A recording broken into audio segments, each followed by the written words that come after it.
আমার পাশে এক মেয়ে বসে পরীক্ষা দিছিল। পরীক্ষা শেষে প্রতিদিনই বলতো সব উত্তর দিয়েছি। আমাকে জিজ্ঞেস করলে মান সম্মানের খাতিরে বলতাম আমিও সব উত্তর দিয়েছি। শেষ পরীক্ষায় মেয়েটা বলল, গোল্ডেন না থাকলেও অন্তত 100% A+ থাকবেই। আমিও কম কিসে। আমি বললাম আমার গোল্ডেন টাকার কথা। রেজাল্টের কয়েকদিন পরে মেয়েটার সাথে দেখা। আমি বললাম কি খবর, কেমন আছেন? রেজাল্টের খবর কি? সে বলল ভালো আছি, A+ আসছে। আপনার কি খবর?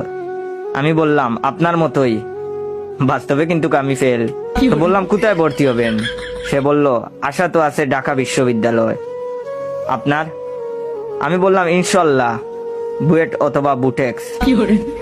সে বলল ওকে, ভালো থাকেন। আমিও বললাম ওকে। দুঃখের কপাল, পরের বছর আমি পদার্থ বিজ্ঞান আবার পরীক্ষা দিতে গিয়ে দেখি সেই মেয়েটা আমার আগে এসে বসে আছে পরীক্ষা দেওয়ার জন্য।